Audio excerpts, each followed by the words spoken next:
بسم اللہ الرحمن الرحیم رب اشرح لی صدری ویسر لی امری واحلل عقدۃ من لسانی یفقہوا قولی۔ السلام علیکم۔ اللہ تعالیٰ کی فضل و کرم سے انشاءاللہ تعالیٰ آپ سب خیریت سے ہوں گے۔ چلے آج نبی پاک صلی اللہ علیہ وآلہ وسلم کی حدیث پہ بات کرتے ہیں۔ اللہ کے نبی فرماتے ہیں، تم میں سے بہترین وہ ہے جو قرآن پڑھے اور پڑھائے، تم میں سے افضل وہ ہے جو قرآن پڑھے اور پڑھائے۔ بہترین کون ہے؟ اللہ کے نبی صلی اللہ علیہ وآلہ وسلم نے کس کو بہترین اقرار دیا ہے؟ جو قرآن پڑھے اور پڑھائے۔ ہر کوئی، ہر انسان بہتر سے بہترین، سپر سے سپریم ہونا چاہتا ہے۔ ہر کوئی اسی دوڑ میں لگا ہوا ہے، میرا لباس بہترین ہو، برانڈڈ ہو، میرا گھر بہترین ہو، میری سواری بہترین ہو، میری اولاد کا شمار بہترین میں ہو، آسائشوں میں پلے، اچھا کھائے پیے، بہترین اسکولوں میں جائے۔ یہ سب ضرور کریں، آپ اگر افورڈ کر سکتے ہیں حلال طریقے سے تو یہ سب ضرور کریں اور اللہ کا شکر بھی ادا کریں، لیکن اس لائف سٹائل کو اپنا سٹیٹس سمبل ہرگز نہ بنائیں۔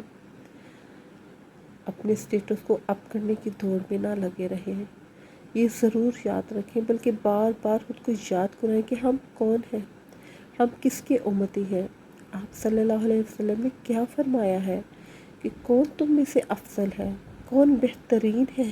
وہ جو قرآن پڑھے اور پڑھائے۔ ان کو آپ صلی اللہ علیہ وآلہ وسلم نے افضل اور بہترین اقرار دیا ہے۔ آپ صلی اللہ علیہ وآلہ وسلم کا فرمایا ہوا نعوذ باللہ غلط نہیں ہو سکتا، پھر انکار کی کوئی گنجائش ہی نہیں باقی رہتی۔ لیکن ہماری سوچ کیا ہے؟ ہم کس طرح سوچتے ہیں؟ ہماری تھنکنگ کیا ہے کہ ہمیں بہترین میں شامل ہونے کے لیے، افضل میں شامل ہونے کے لیے قرآن پڑھنا اور پڑھانا چاہیے؟ کیا ہم ایسی سوچ رکھتے ہیں؟ اگر ایسی سوچ رکھتے ہیں تو اس کے لیے ہم عملی طور پہ کیا کرتے ہیں؟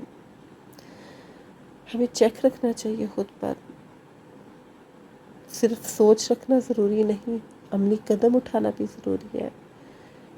چلیں بات کرتے ہیں آج سے 40-35 سال پہلے ہمارا کیا کلچر ہوتا تھا، ہمارا کیا لائف سٹائل ہوتا تھا۔ ہمارے گھروں میں صبح نماز اور قرآن روٹین سے پڑھا جاتا تھا، بچوں کو بھی اٹھایا جاتا تھا، چھوٹے بچوں کو قرآن پڑھنے کے لیے مساجد میں بھیجا جاتا تھا، مرد حضرات بھی مساجد میں جاتے تھے اور قرآن بھی پڑھتے تھے، خواتین بھی گھروں میں قرآن کھولتی تھیں، پڑھتی تھیں، ایک چہل پہل ہوتی تھی، پتہ چلتا تھا کہ ہم نبی پاک صلی اللہ علیہ وآلہ وسلم کے امتی ہیں، اور جو اس دور کے ینگسٹر تھے وہ بھی نماز پڑھ لیتے تھے، اور کچھ نہیں تو کم از کم قرآن کے چند صفحات ضرور پڑھ لیتے تھے۔ کم و بیش 85% گھروں میں اسی طرح کا ماحول ہوتا تھا۔ تب گھروں میں سکون ہوتا تھا، تب بھی گھروں میں بچے ہوتے تھے، میڈیا تب بھی تھا، مہنگائی تب بھی تھی، فیملی پرابلم، بیماری، سب کچھ تھا، بے روزگاری، سب کچھ تب بھی تھا، لیکن گھروں میں برکت اور سکون ہوتی تھی۔ آپس میں لالچ، حسد، ہوس، جھوٹ اور مکر و فریب نہیں ہوتا تھا، بے برکتی نہیں ہوتی تھی، معاشرے میں اتنی بے روی نہیں ہوتی تھی جتنی کہ اب ہو گئی ہے، کیونکہ ہمارے دن کی ابتدا بہترین سے ہوتی تھی، نماز اور قرآن سے ہوتی تھی۔ آج ہمارے دن کی بہترین ابتدا کیسے ہوتی ہے؟ جو اس دور کے ینگسٹر تھے وہ آج کے پیرنٹس ہیں، وہ چند صفحات کھول کر پڑھنے والے ینگسٹر جنہوں نے آج قرآن کھولنا پڑھنا چھوڑ دیا ہے، جو اپنے دن اور رات کی ابتدا اپنے موبائل سکرین سے، اپنے واٹس ایپ سے، انسٹاگرام سے، یوٹیوب سے کرتے ہیں۔ نماز تو توہن کرن پڑھ لیتے ہیں مگر قرآن کھولنا چھوڑ دیا ہے، اس کی جگہ بار بار موبائل کھلتا ہے۔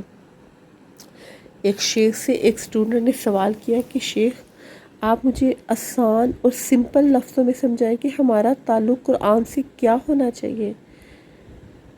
تو